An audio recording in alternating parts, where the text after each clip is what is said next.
आप लोगों ने ध्यान दिया होगा भारत में हर कुछ साल में हाय तौबा होता है और लोग भागने लगते हैं एलपीजी सिलेंडर के पीछे, कुकिंग गैस का शॉर्टेज होने लगता है। तो इसको हमने कभी सॉल्व क्यों नहीं किया है?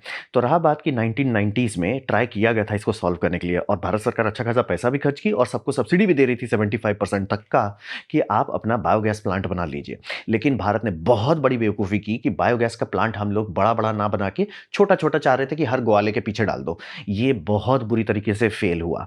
बायोगैस प्लांट एक इंडस्ट्रियल प्लांट है, उसे छोटा नहीं कर सकते हैं कि किसी घर के पीछे डाल दो और ये बेवकूफ़ी बहुत भारी पड़ी, इसीलिए भारत में बायोगैस का प्रचलन नहीं सक्सेसफुल रहा।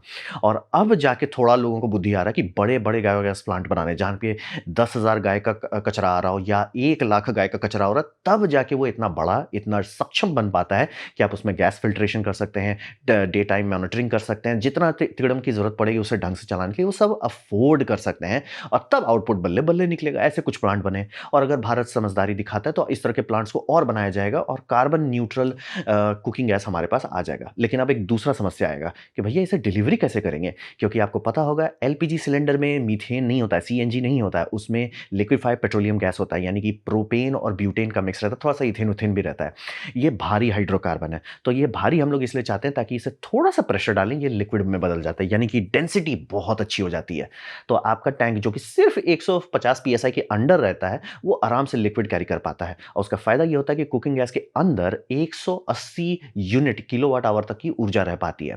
यहीं पे आप सोचोगे ठीक है वो टैंक तो है ही, गैस सिलेंडर है ही सब, तो हम उसको बदल देते हैं प्रोपेन की जगह पे, उस पे सीधे मीथेन डाल देते हैं या वो आपका जो एनर्जी कैरिंग कैपेसिटी वो ड्रॉप हो जाएगा 3 यूनिट तक, यानी कि 3 किलोवाट से ज़्यादा आपको 3 किलोवाट आवर से ज़्यादा नहीं मिलेगा।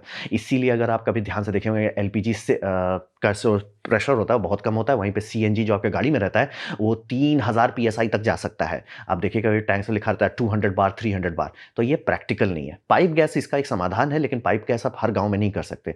तो हमें थोड़ा केमिस्ट्री का सहायता लेना होगा, यानी मीथेन को फीडस्टॉक के तौर पे इस्तेमाल करके उसे हेवी हाइड्रोकार्बन में बदलना पड़ेगा।